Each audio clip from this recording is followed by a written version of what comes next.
And welcome back for the second half with our football guests, Steve Chu and with Andy Pack, former media managers, spin doctors, call them what you want, within reason, from the Owls and the Blades. We'll talk about some of the characters they've worked with. I remember Paul Sturrock, I always thought was a very interesting character.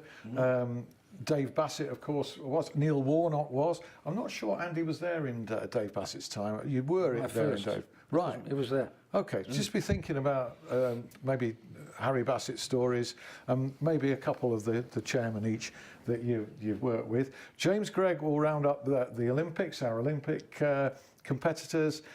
Sheffield Eagles. Sheffield Eagles we'll talk about. Yes, we will, yeah. We'll talk about that sort of once we rattle through it. Some good points to pick up on. Start off with our two football league clubs in the area. We'll start off with Sheffield United. 1 point from their first 4 league games. It's left them with their worst start for 20 years, and on only 8 previous occasions it's been this bad in 127-year history. So on Saturday, play against Chris Wilder's former club, Oxford United. Is that the game that is going to give the Blades a bit of a springboard for the season? We don't know. We'll see. It's 3 p.m. Saturday, Bramall Lane. All eyes on that fixture as well, because it can't stay this bad for much longer, surely, can it? Let's hope not. Let's hope not. I've only seen the one game so far. I have to say it wasn't very impressive. That was against Rochdale, but I couldn't believe it the other night. I was at Elland Road to see United nil Southend 3 after about 20 minutes. Yeah. Unbelievable. So it can only get better. It can. Well, another team that's looking for a reaction will be the blue and white half of the city, because they're winless since that opening day victory against Aston Villa. 2-0 loss to Leeds at Hillsborough last weekend. They'll definitely be looking to bounce back when they play against Brentford on Saturday. Non-league now, well, Sheffield FC progressing nicely in the FA Cup preliminary round. Last week, a good, well-fought 2-1 win against Ramsbottom away from home sees them make the next round. 2 wins away from the main draw proper. That'd be great, wouldn't it? They play against Witton Albion at the Coach and Horses ground on Saturday, searching for their first league win of the season. Sheffield FC ladies, by the way, unbeaten in 6 games. They take on Yeovil on Sunday at 2 o'clock at the same ground. So great standard of football. You've experienced it. I have, yeah. Love it. Yeah, it'll be great. Brilliant. So wish them all the best as well. No relegation for them this season, even though they're well clear of that now. So good building blocks to be putting in place for next season. Hallam, meanwhile, they're 4th in the table, 2 games in hand on top. From top of the table, lost to Brigg Town last night, saw them relinquish that 100% record. They're next in action on Tuesday night against Rossington, Maine. Well, away from football, Matt Fitzpatrick, a 5th place finish last week in the Czech Masters, sees him make the European Ryder Cup team alongside Danny Willett. They've both been, pretty much nailed on, looking like making that team from the very start of those rankings being released at the back end of last year. Matt's just sort of dropped down slowly. Good finish last week, sees him make the team properly with a week to spare. And hopefully we could have another man, Lee Westwood, local lad, represented the Sheffield Union on several occasions. He could also be making that squad when Darren Clark names his 3 wildcard picks on Sunday. South Yorkshire wins the Ryder Cup, yeah. With a bit of help from North Nottinghamshire. Absolutely, Just a little. Oh, I claim him. Played for Sheffield, that's all that matters. That's all that matters for us.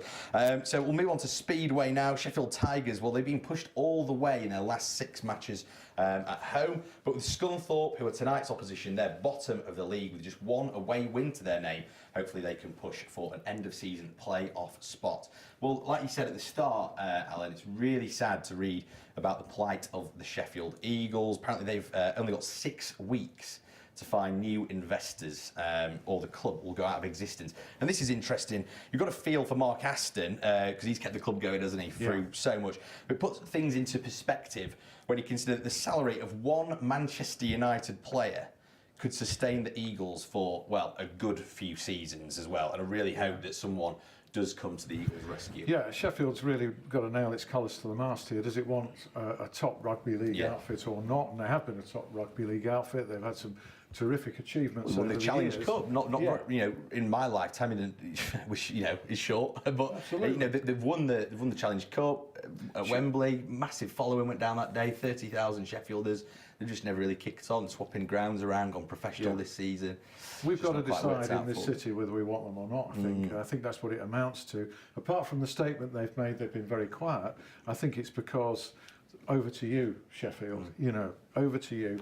And I suspect that they're quite cynical within Sheffield Eagles as well, that they could be forgiven for feeling that the city isn't bothered and doesn't care because of the support or the lack of support. And I think it's up to the Sheffield Council. I'm sure that Kevin McCabe will be one of those people behind the scenes who'll be concerned and possibly would like to help them if he's a great fan of rugby league. Yeah. He's hosted games at Bramall Lane. Whether there's a rescue avenue somehow. I think he's tried to fly the flag in Sheffield for the Eagles, and I think he's probably dabbled in one or two other areas as well. Whether or not he actually watches rugby league, I don't know, but he's certainly been eager to facilitate them over the last few years. And I must admit, I thought when the new ground sort of came to fruition, I thought, well, that means it's going to be permanent now for a long time. No more worries about Sheffield Eagles.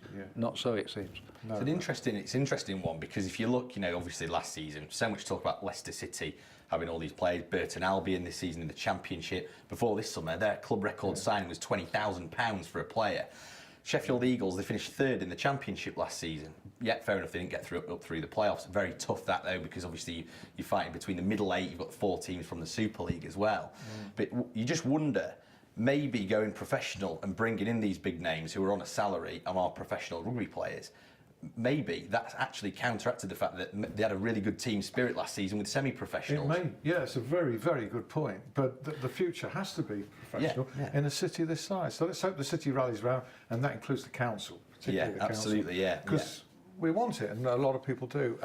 So good luck to Sheffield Eagles, and if you fancy discussing, it is a financial plight, and it's a familiar one, then we'd be all ears to that. Just before we move on with these guys, Wednesday and United memories and where we are now. Louise Bloor, well done to Louise Bloor and all of the many Olympic athletes who were successful. Too numerous to mention. But Louise was part of the 4x100 metres squad. Yeah. And they won bronze. They won the bronze. Yeah. And I don't think she raced in any of the heats. Not in the final. She was part of the squad. But do we not think that the squad members should get a medal? Just like those who are selected for the races. If there's 7 in a squad, do we not think that they should get a medal? I think everybody involved in the squad, particularly the ones who actually ran it, would always say that the other 3 deserve credit. Yeah. If you follow Piers Morgan on Twitter, you don't acknowledge anybody unless they've won gold, because it's not winning. Let's not even acknowledge him. I'm not even going to repeat his name. He's not worth acknowledging. I think Louise, I was in touch with Louise this week. She's been in the studio. She was in the studio during her build-up. Very well done to you and your squad. We would like to see you back in the studio sometime. It's also worth mentioning that Louise was integral in part of the diving, because she was one of the performance directors for the diving. Obviously, they had great success. Jack Law, Chris Mears, fantastic. So she's played a part in not only in the athletics but also in the diving as well. So I'm sure she's come away, although she hasn't come away with a medal, I'm sure she's come away very pleased. She will have come away with a lot of stories, and she was there firsthand to see it, and that's what I'd like to hear from her in the studio, the atmosphere and everything of the games. Right, there's characters too numerous to mention. I'll pluck one out of the air in Paul Sturrock, who was certainly different, as far as I was concerned, from a reporter-manager relationship. Yeah, he was absolutely fantastic for me to work with, and I think for the local journalists as well. Despite the fact he called it the chairman's bugle, the Sheffield Telegraph. Yeah, but at least he did it to my face. So yeah, and I mentioned earlier that when I first started, you wouldn't venture an opinion to a manager. He was one who used to call me and some of the local journalists in while the players were out training. He sort of had half an eye on training, and then. It was Thursday morning, right, what team would you pick Saturday? And he wouldn't let you go until you'd named your team. I've been in his office for half an hour debating. He had that blackboard, didn't he? Yeah, he used to scroll names on the board. Who are you playing at right back, son? Yeah. So who are you putting in at right back? It's your problem, Paul. Well, that may go... No, and you had to have your say, so he was a great character. Yeah. And there was one story which... I wouldn't normally repeat, but I've seen it on Twitter. So the season we went up through the playoffs, we had a sticky run towards the end of the season, and penultimate game away to Hull, almost make or break, and I think we hadn't won in 4 or 5, and the teams in 7th and 8th were catching up on us. So after training, it was press conference day.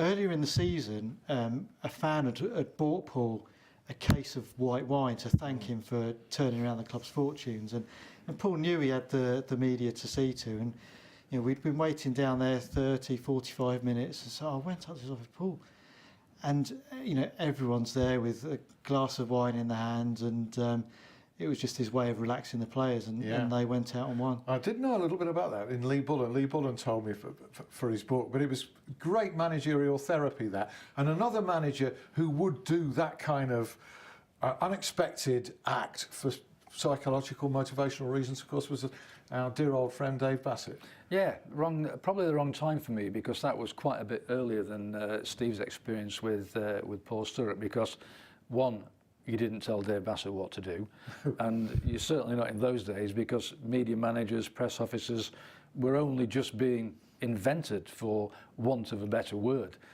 He virtually ran the club with Derek Dooley, and his idea of doing the media would be to chat at length to Tony Pritchett, the much revered and much loved character. Much missed as yes, who was very, very close. In fact, Tony Pritchett had a way about him that enabled him to get close to everybody in the club that was influential, and that's why he did such a good job. I was a newcomer. Dave probably was a little bit suspicious about having somebody in the club who was going to deal with his media for him, and I don't think we even had press conferences in those days.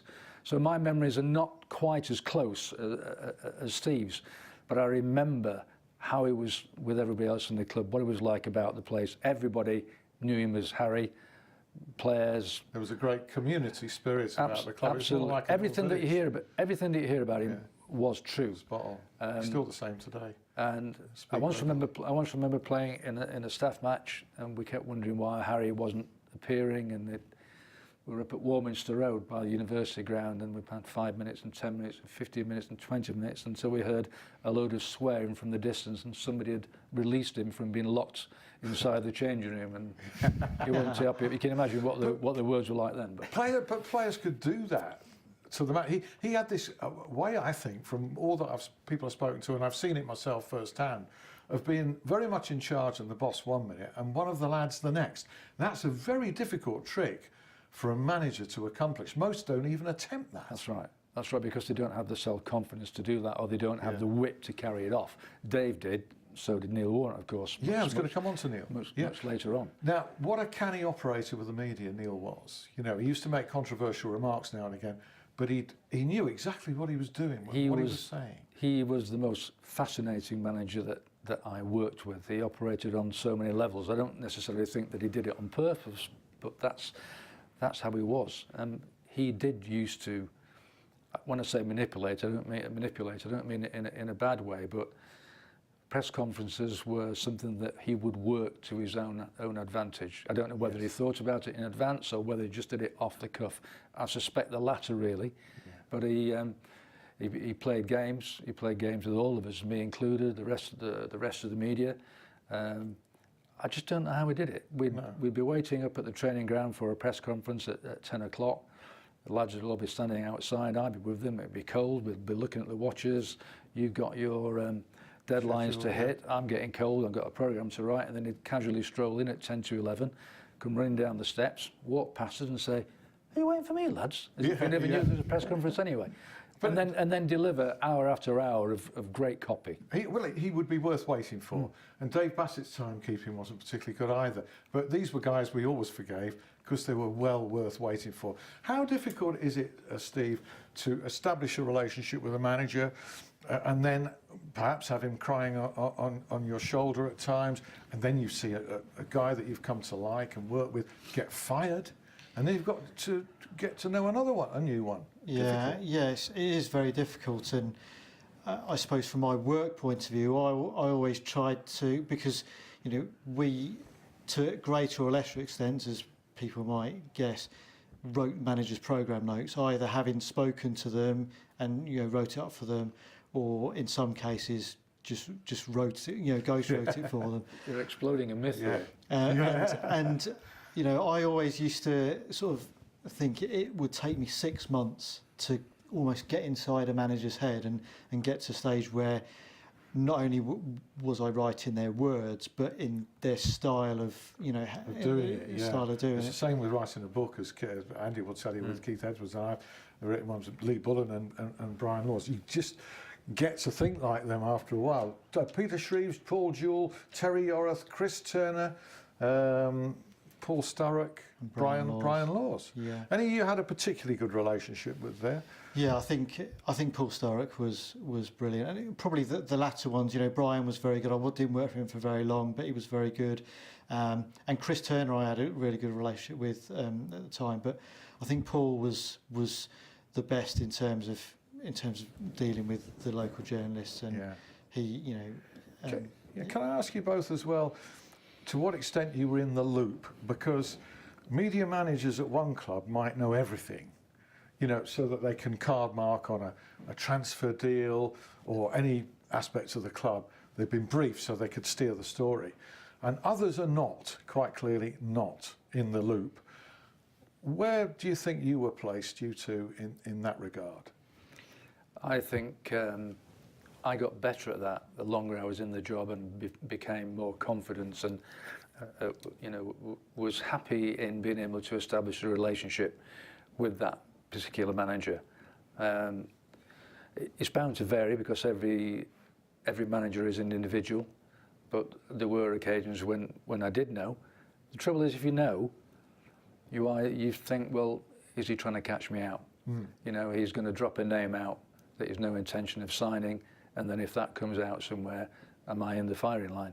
Yeah. So I know some media managers who make a point of not wanting to find out. Not knowing, yeah. I think you need to know and want to know, partly because football gossip is interesting, but partly so that you know how to handle situations when they come up. But you do know that knowledge can be a very powerful and dangerous thing sometimes. What about yourself, Steve, in that regard? I think generally I didn't know. There were occasions when I knew, but the rule was probably 9 times out of 10 I didn't. But I agree with Andy. There's a lot of football, like any business, is trust, and if you've shown that you're trustworthy over a period of time, probably difficult when you're changing manager and chairman every season, but if you've proven to someone that you're someone you can be trusted, you do get to find out more. To what extent, though, were you brought into the confidence of chairman or managers and asked for advice on sort of tricky issue here? How are we going to play it? How should we play it? Were you involved in that way? Occasionally, probably. Sometimes by managers, not so much by the chair. I mean, you'll know Dave Allen was a law unto himself, and actually, that's the way a lot of you couldn't script Dave Allen. There's no way. I remember once we were preparing for the annual general meeting, and I knew what the accounts were looking like and what was going to be published. And I sort of did a bit of a 4-week plan of this is what we want to see in the Star and the Telegraph over the course of 4 weeks, and you can imagine how that went with Dave. He sort of played along with the first one, and that was then it. He went his own way. Yeah. So that was never going to happen, but. You do get heads up on things. What about you at Sheffield United? Did they bring you in often enough, for advice or? I didn't think often enough, no, particularly on football issues or issues that would relate more directly to the everyday fan, not so much the financial, the big decisions. But chairmen tend to have a bob or two, and are used to ruling the roost and don't like being given advice, let alone asking for it. But you can give specialist advice because you know the media, you know the animal, you know the reporters personally, and you know what we're like as a breed. So you're invaluable. Yeah, I can remember, a couple of occasions where I have tried hard to advise a chairman about how to approach a particular tricky issue. And I thought it was well given and well meant, and for whatever reason didn't take it, and it rebounded. And I've always felt, why do you employ somebody who is supposed to be a specialist and not take their own advice? I totally agree with Andy, and actually, you know, around the time I decided to leave, one of the reasons, and there were a few reasons, but one of the reasons was I want to be somewhere where I can give advice at an earlier stage, and I'm not sweeping up mess once it's been there.